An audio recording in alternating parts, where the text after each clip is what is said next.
Susan West interviewed Herscal Williams in Elizabeth City, North Carolina on May 23, 2016.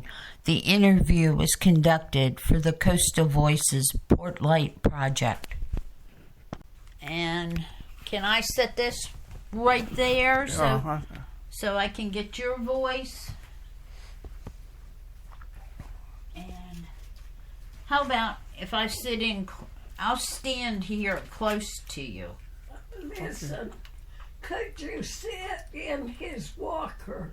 Sure. It might be better than standing. Okay. More comfortable.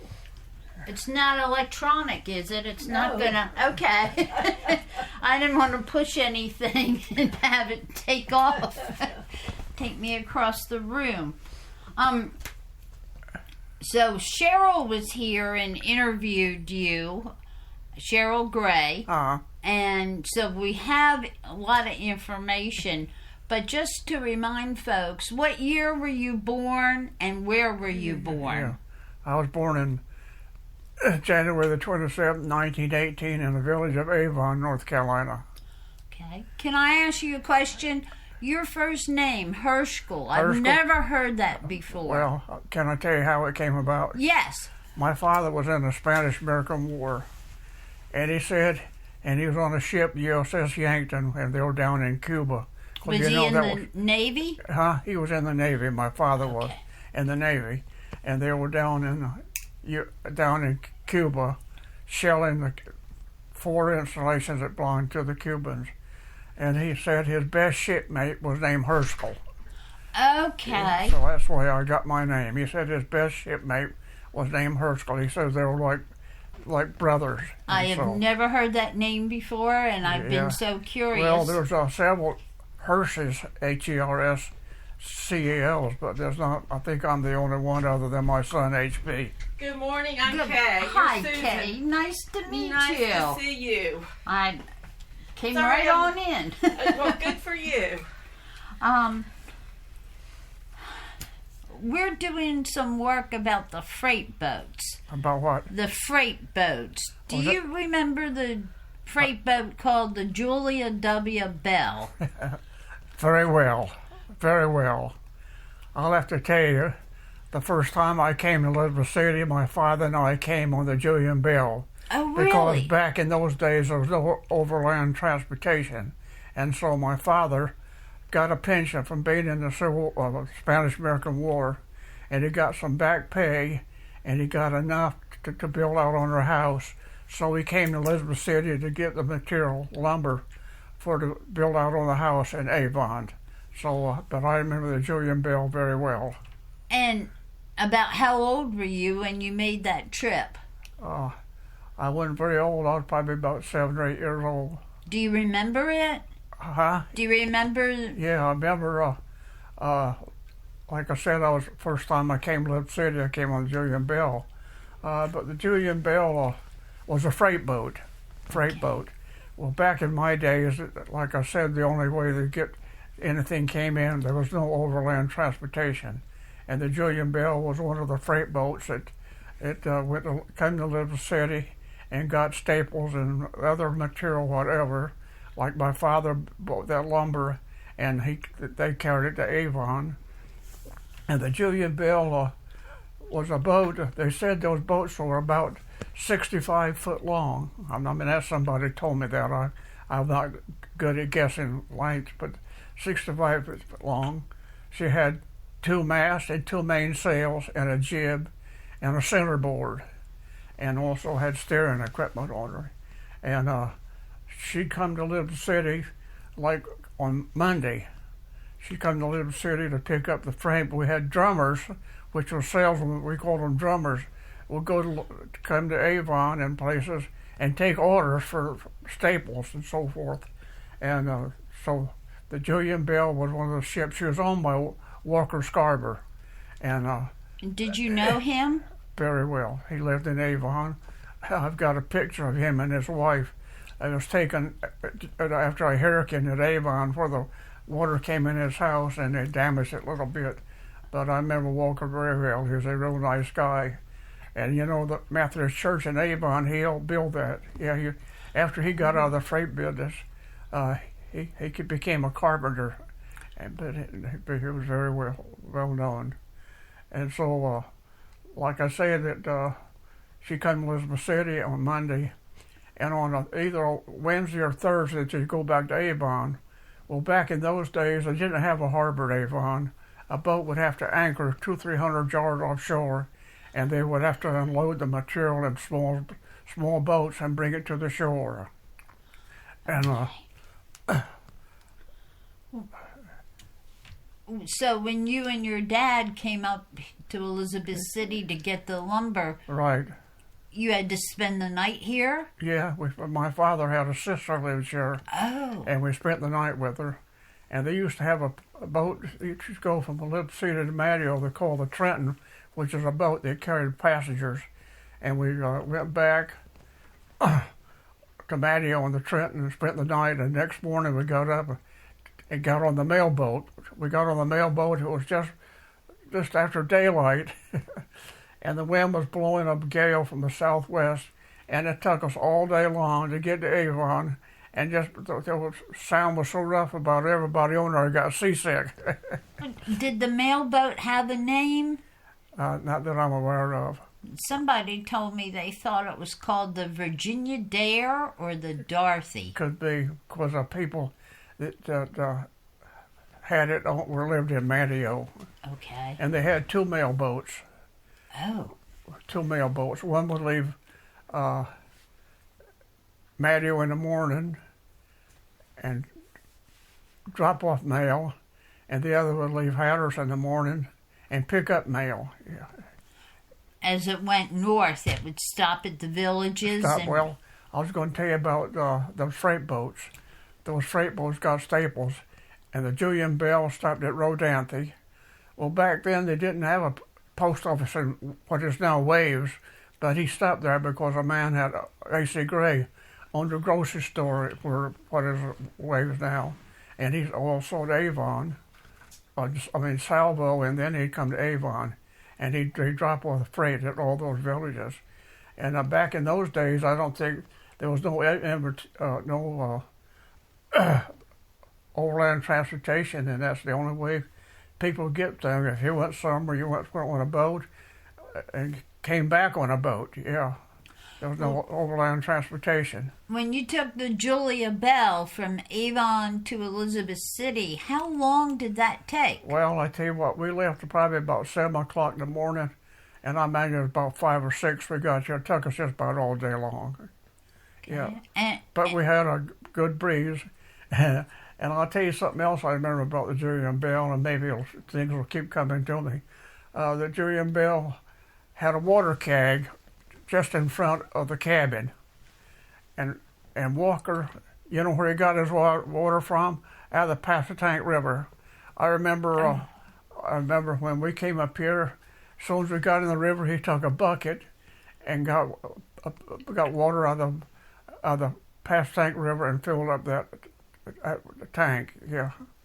And did it taste good?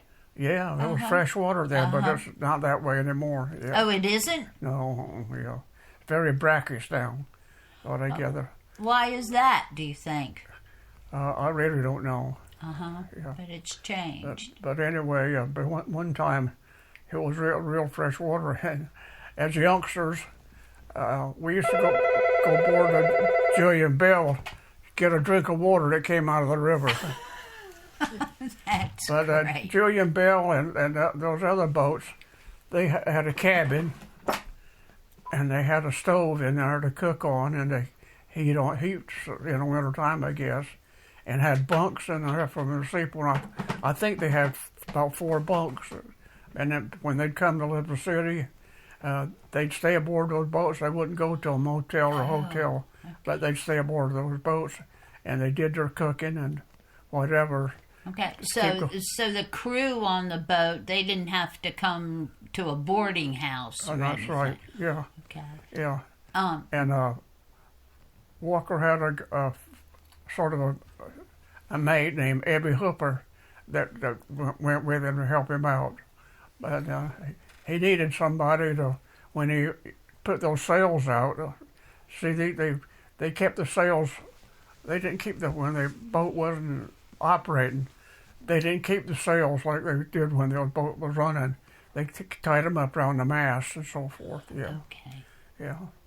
So right now it's about. Well, did you take the Julia Bell to Elizabeth City other times? What's that? Did you take the Julia Bell up here at other times?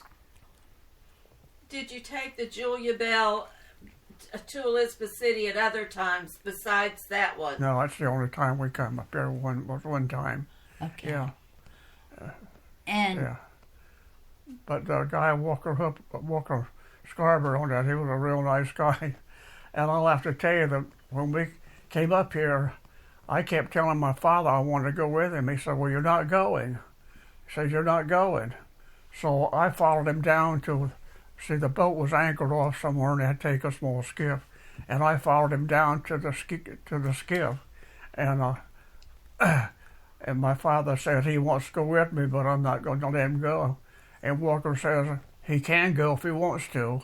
So he says, I didn't have fitting clothes to go anywhere, but it was Monday morning, and I went home and got the clothes I wore Sunday, and I put them on, yeah. no.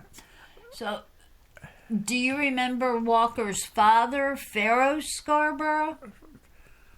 Yeah, Walker's father was named Pharaoh Scarborough.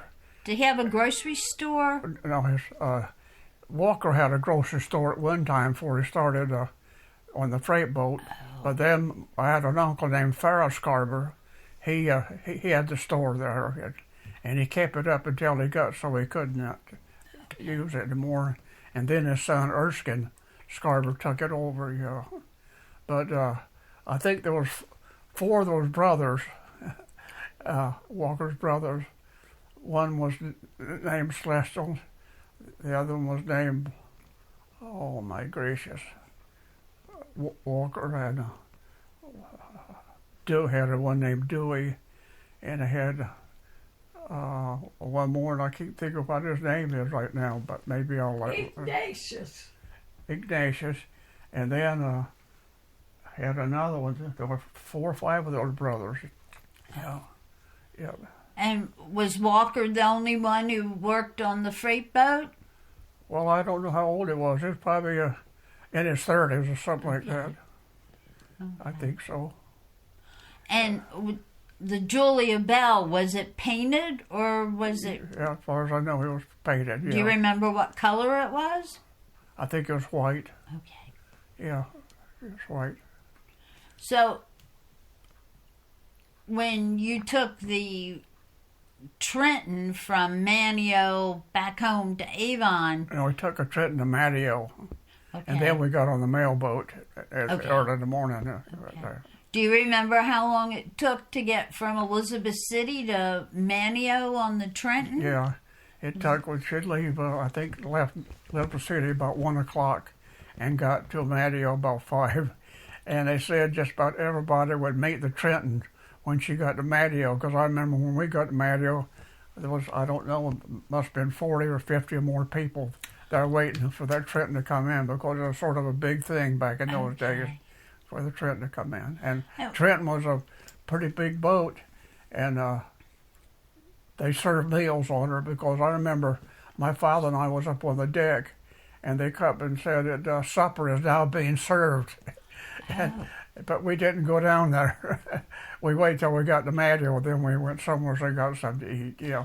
Where did it pull in at Manteo? Where were the docks in Manteo? Do you remember? The dock? Yeah, where it was up pretty much where they keep those boats now. Okay. Yeah. But like the Julian Bell, it was so shallow that, like I said, they didn't have a harbor, and she had to anchor off somewhere. Okay. Well, they had another freight boat. Do you know about her? The Missouri. Yeah, I've heard about that. Yeah. She belonged to Laura O'Neill, which was Leona's uncle. And she did about the same thing as a Julian Bell did. But she carried freight to Avon and also to Buxton. And I'll tell you a story about that Missouri. He was going to go to Elizabeth City. And to get an early start, he said, he and his wife Ida, which was Leona's aunt, went out in the Cape Channel and spent the night. Well, that night a hurricane came up. Oh, no. Yeah. And she ended up on the shore at Frisco. Oh, dear. Yes, right, yeah. So his wife went on the boat with him? Yeah, yeah, she went on the boat with him very often, I think. I don't wear all the time, but at this particular time, she was the only person on the boat with him, yeah. But that hurricane came up and the wind shifted to the west, and his boat ended up in Frisco, yeah. My goodness. My goodness. Do you know if it was damaged? No, I don't think so. No, he got the Coast Guard.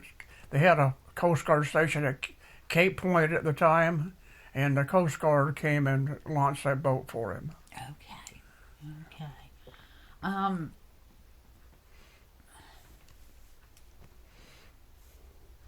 Do you remember a boat called the Hattie Creef ever coming to Avon? Hattie Creef didn't come to Avon. Oh, it didn't? Hattie Creef was a boat that belonged to, oh my gracious, the Daniels. And she went to Rodanthe to pick up fish. And a guy from Avon named Clement Gray had a boat, and he would meet the Hattie Creef in Rodanthe and unload his fish in that boat. And Hattie Creef came to Elizabeth City, and I think she went to other places like Stumpy Point and that too. But that Hattie Creef was at Salvo at one time. It was a restaurant, right? Yeah, I think it, but I don't know what it was, but I remember passing through Salvo and seeing the Hattie Creef over there, yeah. So it didn't come to Avon. Clemmy Gray had to take the fish from Avon That's right. up to Rodanthe. Yeah. But I remember as a youngster, Clemmy had a son my age, and he and I ever so often would ride the boat with him up to Rodanthe to take off his fish. And we just did it because it was pretty much fun to do it. Enjoyed it very much going on that boat with him, you know. And do you remember what kind of fish he carried? And carried all kinds of fish. My father was a commercial fisherman. Oh, he was? Yeah, and they carried all kinds of fish. And you know what? At that time, a lot of the fish they caught, they got a penny a pound for them. Oh, my goodness. I remember one time my father caught 1,400 pounds of spot, which was what they call sea spots, and they're about the best fish you could eat at the time. And I remember he got it $14 for that 1,400 pound of fish. Oh, my goodness gracious. Whoa. That's not much. What, did he use pound nets or gill nets? Gill nets, Okay. Yeah. There was only one fellow that had a pound net. That was David O'Neill. He had a pound net, and he used to fish. And one time they were out fishing a pound net, and they loaded a boat so much the boat sank with them. And they got up on the net and held onto the stakes, and that's the way they stood until there was one guy, and I told him he was Abby Hooper. He was fishing with at the time. And he says, fellas, I've stayed out here long enough. And they were way out what they call back of the reef, which is a long ways out in the Sound. And so he swam to where he could walk, and he waited, and he come to another place and swim, and he finally got ashore, and somebody went out there and rescued him. Oh, jeez. Do you remember fishermen dying or disappearing in storms when you were a kid? I was thinking we're pretty fortunate. With all the hurricanes we had, nobody in Avon was ever drowned, and none of those fishermen was ever drowned to my knowledge. That's great. Yeah. That's great. The good Lord took care of us. When you were a kid, to leave Avon, basically you had to leave by boat. You didn't. There were no roads. No roads. Okay. And no roads in the 1920s and part of the 1930s. And it was a long time. If you went anywhere, you had to just about take somebody with you in a car later on. If you got stuck, you need somebody to help you push. When Leon and I got married back in 1943, the Methodist preacher in Avon took us to South Mills, and we rode through the sand all the way up to what they called the Whalebone Filling Station. Do you ever hear about the Whalebone Filling Station? I do. Somebody found that whalebone down around Oregon Inlet, and I think they carried it up there to Whalebone Junction, right? Yeah, that's what it is right now, I think, Whalebone Junction. But it was a filling station there, and when you went down to Avon on a car, when people got cars, you had to let the air out of the tires. Yeah, 18 pounds, normally now 30-some pounds, but they let the air out of the tires down to 18 pounds so you could, in order to drive on the sand. And the Whalebone filling station was always a place where you pumped them up. They had a pump there, yeah. Well, how did you get across Oregon Inlet? Well, it first started with a guy named Toby Tillett had a ferry, and it was his ferry. And if you were on the south side, wanted to go somewhere, you had a flag. You put up the flag, and he'd come pick you up and take you over there, and just vice versa. Yeah. He could see the from the north side? Well, the Oregon Inlet then was not like it is now. It's a lot of different. And in what way? How was... Well, it's I bet it's moved south a mile at least, just about.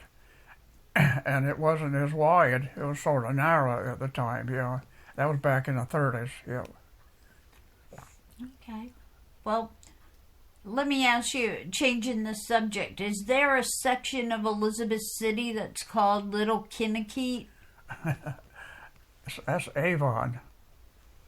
There's a little Kinnakeet and a big Kinnakeet. Okay. The big Kinnakeet is where Avon is now. Okay. And the little Kinnakeet was about 4 or 5 miles north of Avon. And my mother was born in Little Kinnakeet, and my father was born in Big Kinnakeet. Okay. And they said my father had a horse and a buggy, and that's the way he used to go up and visit my mother and take her for a ride. And was Little Kinnakeet really little? Was it smaller? Yeah. I can remember going up there faintly. Well, there was a lady that lived next door to my mother up there, and she got sick. And my father had a sailboat. That's what he used for fishing in. And my father would take my mother up there, and my mother was set up by that lady, and I'd go up there with her, and I'd spend the night.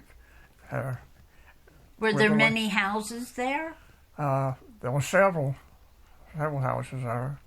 And my grandfather and great-grandfather, they were both buried up there. And they've had to move the tombstones about 3 times because the erosion has taken over the land up there, yeah.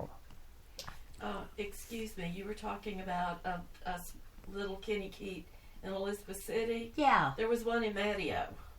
Okay. Oh, yeah. What was that? Why was it called Little Kinnakeet? Well, I'll tell you, that's a good story. Okay. I had 4 sisters and their husbands. And then there was another couple that grew up close by us. And their husbands had been in the service through the war, and they spent their time, and they all retired. And they had moved from place to place. And so they wanted to go somewhere where they could settle down and not move around. So in 1947, that's when it was, they went to Roanoke Island, and they bought 5 pieces of land, 4 for my sister and her husband, and a piece of land, which was about a mile north of Manteo. And there is where they settled down. And they did not do like the people in the Lost Colonies. They go over and get lost. They stayed there. And the husbands, they built houses down there. And the husbands found work. And the kids went to school. and they went to church, found a church up there, and that's how it come about.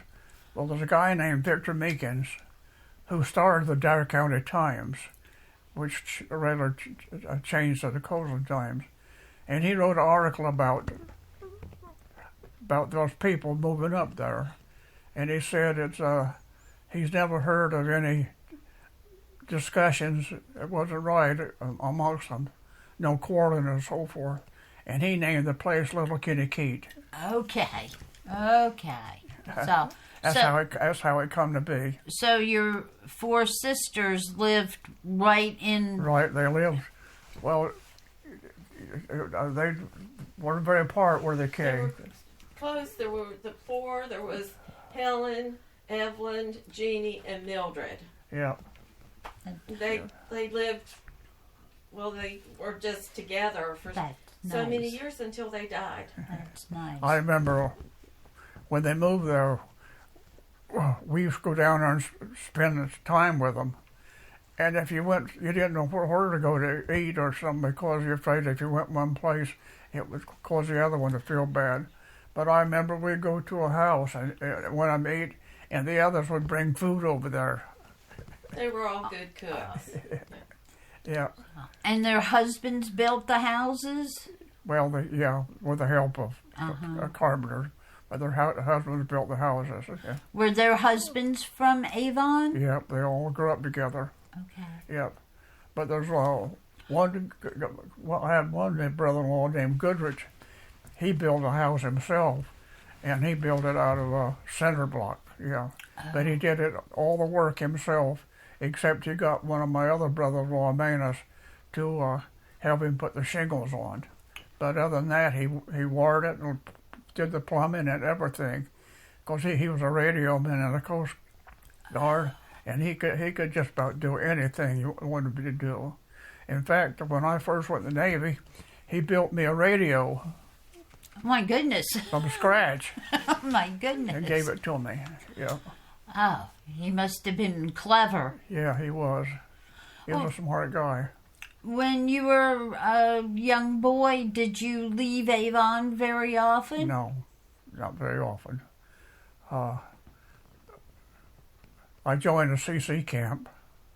I remember hearing yeah. Cheryl. And I remember one time they let me and another guy come to live in the city to get parts to work on the vehicles with. And that's one of the few times I remember coming to live in the city. Really? Yeah, and I was 19 years old then. Yep. Okay. And when the mailboat would come into Avon when you were a young boy, was that a big deal? Have you heard about my poem, how people, just about everybody in the village will go down and meet the mailboat? And I haven't heard your poem, but Let me see if I can remember. Do you remember when times was bad, not a cent of money was to be had? For some time and your pleasure, you went down and waited for the mailboat to come in. We didn't have a train depot where the trains would come and they would go. We never saw a train coming around the bend. We just went down and waited for the mailboat to come in. People would come from all around, hoping for a letter or a package from some faraway town, sit there through the rain and the wind, just waiting for the mailboat to come in. Then one day, if the mailboat came in sight, it would either come to Avon at noon or night, and they would meet it with a grin because that mailboat had finally come in. And someday when our life is over and we're gathered on heaven's shore, we'll sit down with all of our friends and wait so patiently. Who waited so patiently for that mailboat to come in? That's very nice, Mr. Williams. I love that. But well, did you ever get any mail when you were a boy? Yeah. Well, I don't know. Yeah, we had a brother who was in the Coast Guard, and I was not very old, and we get letters from him pretty regular. Yeah. And then when my sisters all went off, their husbands went in the Coast Guard up in New Jersey and Long Island. They'd write home pretty regular. And I'll have to tell you, when I went in the Navy, my mother wrote to me every day. Oh. I'm not kidding. Every day I got a letter from my mother telling me what was going on in the village of Avon. Yeah, every day I got a letter, and my sisters just tell me how often they got letters from my mother. Yeah, I don't know how my mother ever learned to write, because I think they had some kind of a school up there in Kinnakeet, but I don't know. I remember the building. I remember being up there one time. They used it for the school and also for the church. And I remember being up there just as a youngster, and was going from, they used to have a north hammock and a south hammock up there. There was about 3 families lived in the north hammock and about maybe 4 or 5 in the south hammock.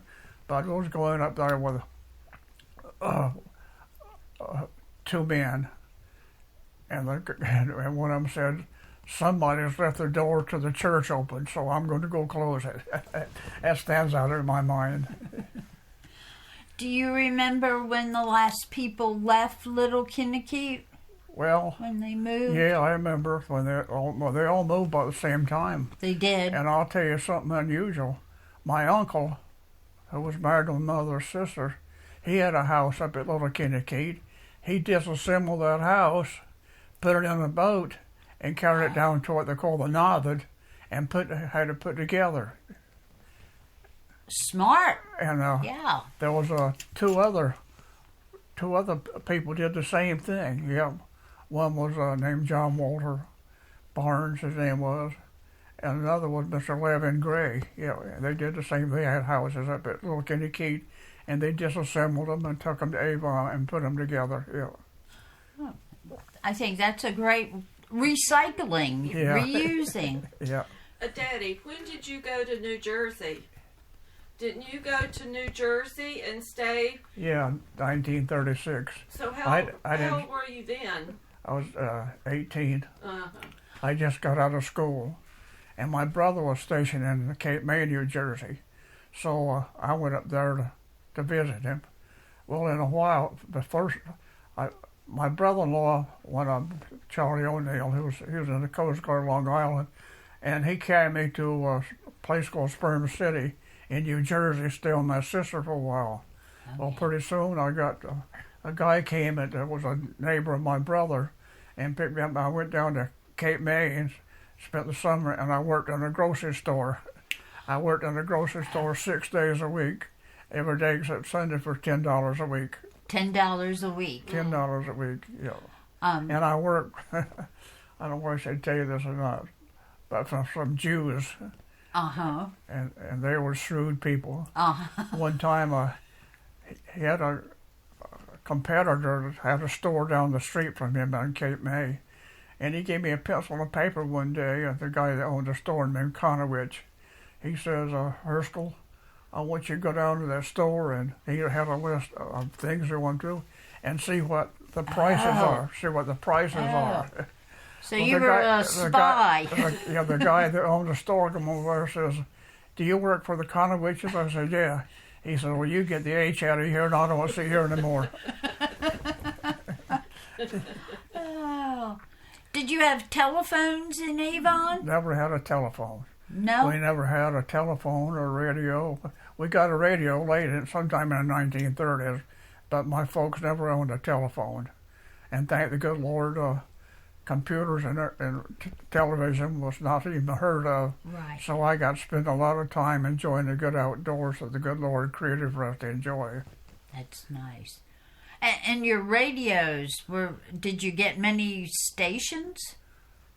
Do you remember? We got a station in Pittsburgh, WDKA,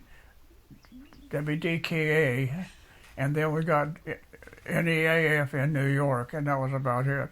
Well, later on, we got WTAR. They had a station.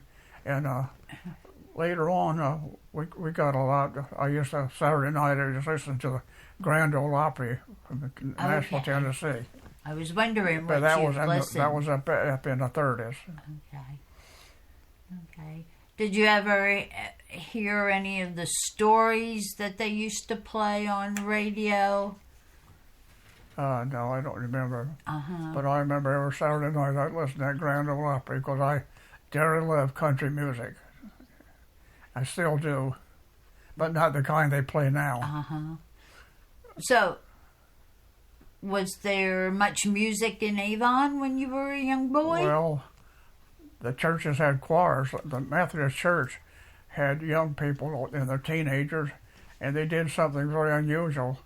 Those girls would be in the choir on Sunday school and also at the 11 o'clock service, and if they had a service at night, they'd be in the choir.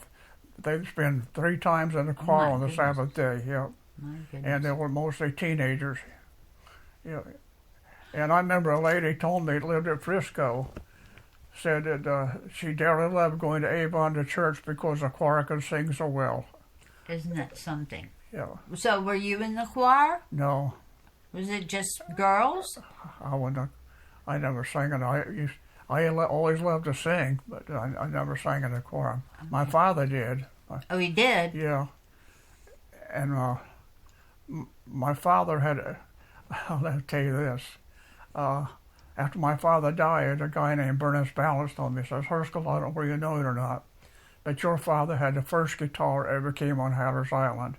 He says, I remember as a little boy, your father came home wearing a sailor suit because he was in the Navy and with a guitar.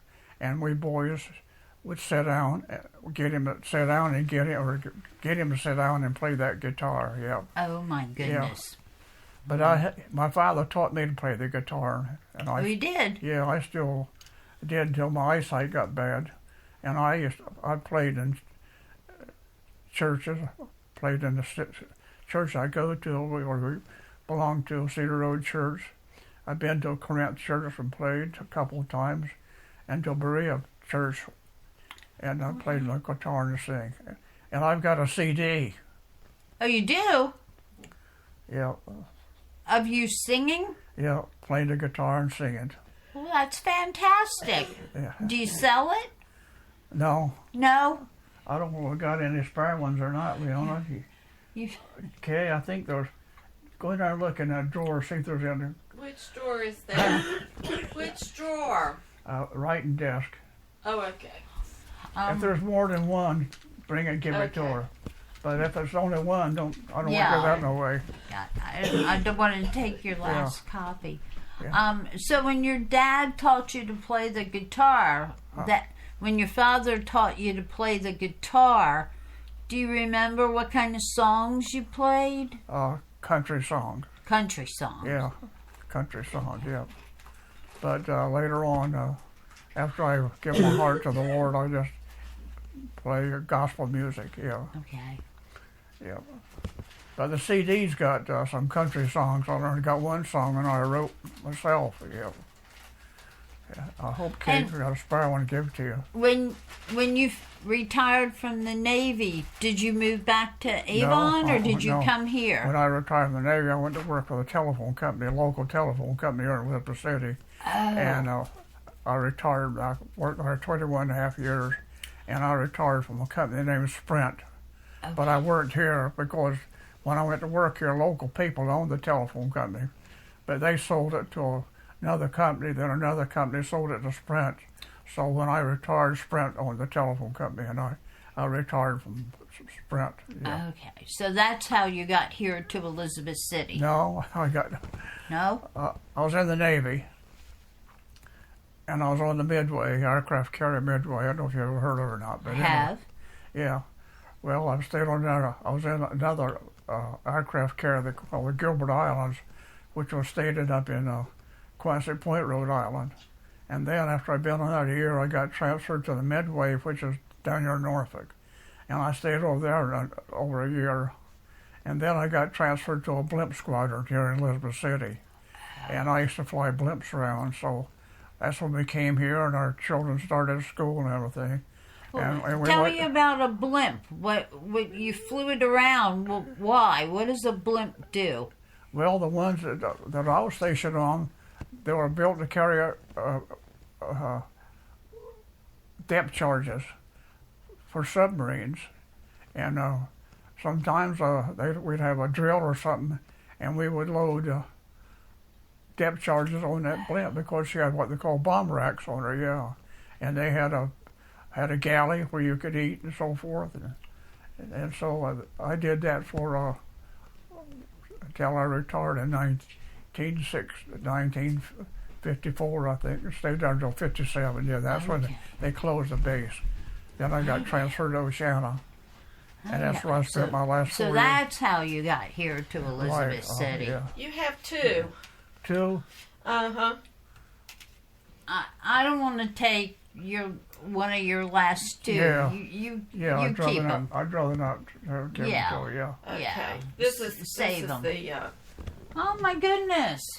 A cover and everything. Oh, that's beautiful. That's great. Yeah, well, a guy had a recording studio that my son HB knew very well. And so he and Leona and I went down there one night, and the guy did that. Fantastic. But Well- I'll have to tell you about the guy that did that Yeah. committed suicide Oh, no. just a few years ago. Oh my goodness. Yeah. Well, And that's he's such a nice guy. I sang a couple of songs with a guy named, when I was growing up, there was a country singer named Jimmy Rogers, and he was one of my favorite singers. So after I did that, he came here one morning and said you like Jimmy Rogers, and he gave me a tape with Jimmy Rogers' songs on it. Oh, wasn't that nice? Yeah. Well, that's sad that he committed suicide. Yeah. But I guess sometimes you just never know. you don't know what people are going through. No, you don't. Well, Mr. Williams, thank you. This has been great. You remember about all the boats. Yeah. I've had a hard time well, finding people who remember the boats. There are other people who own boats in Elizabeth City. A lot of people. I had a list of them, and I was going to try to find them, give it to you. A guy some time ago wrote me a letter and put a list of boats that they were not freight boats, but they were boats that the people used. Okay. And I remember my father had one that was called the Two Sisters. He and another man owned that. And then there was a one named the Margaret Ann. A guy across the road owned that one. And Well, the Two Sisters, what did that wasn't a freight boat, was that a fishing boat? well, they used it to go oystering in. Okay. That's what they used mostly for, oystering. And then there was a guy who lived across the road from him. I had one named they called the Margaret Ann. And I don't know, he and his 2 brothers operated that boat. In the winter, they oystered, but I don't know what they did in the summer. And then there was a guy named George Oliver O'Neill, was called the Duncan. And the Duncan was anchored offshore, and a hurricane came and washed it up on the shore. Well, a man offered George Oliver $300 for it. He said, no, I don't want to sell it for that. But later on, another hurricane come and damaged the boat. You couldn't use it no more. Oh, dear. And then I had an uncle had one named the Old Hill, and she came ashore in a hurricane just south of Avon, the village of Avon at the time. And I had a cousin went there and lived in her in the summertime. In the boat. In the boat. Oh, Yeah. oh, that's great. That's great. Yeah. But there was a lot of people home, but this guy gave me a list of the boats. There were several of them, but before my time. And he gave me the names of the boat and names of the people that owned them, yeah. And I wish I could have found it, but my eyesight's so bad, I could not. I thought about trying to find it for you. Well, you've given me the names, so that's good. Well, and I'm sure there were more boats. There was more boats. A lot of men owned those sailboats back in those days. Yep. Yep. Did they ever have races? Did they ever use the boats for fun, like races? No, I don't. You don't. They were work boats. Yeah. I remember at Avon, they used to have horse races. They did. Yeah, out on the beach. Yep.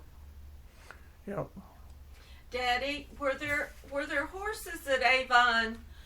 Horses? Like there are at Corolla Down. Weren't there horses that ran wild? At Avon, back when I was growing up, those horses, cattle, and sheep run wild around out somewhere else, you know. Can't imagine. Yeah. And we had 2 milk cows, and my mother milked in the morning and the evening. So we always had milk until it got so hot in the summer you could not keep it from getting sour.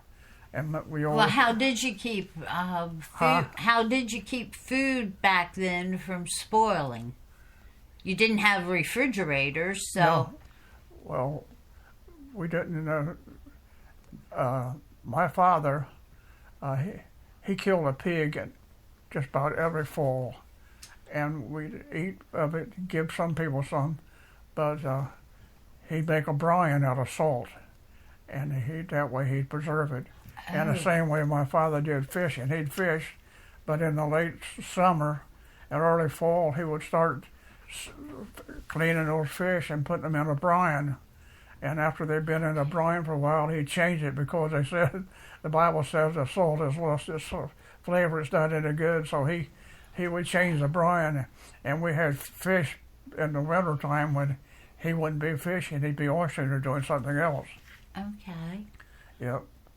So where do you remember where your parents kept those fish, those brined or salted fish? My father had a building down on the shore, and he called it a fish house. Okay. And he'd keep those fish in that building. And I remember my mother would send me and my sister down there and get so many fish every day not every day, but maybe once a week or so, and get the fish out, yeah.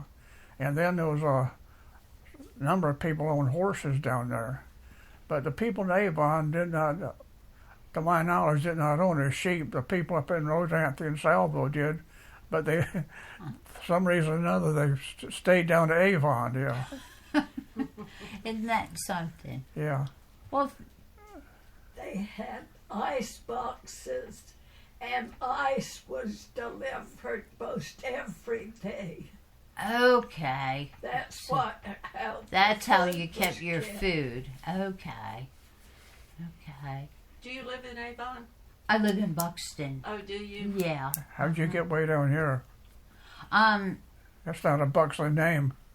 No, my husband is a Yankee. He's from Long Island, New York. Let me shut this off because we don't need to record my stories. Where'd you say, New York? My husband's from Long Island, New York.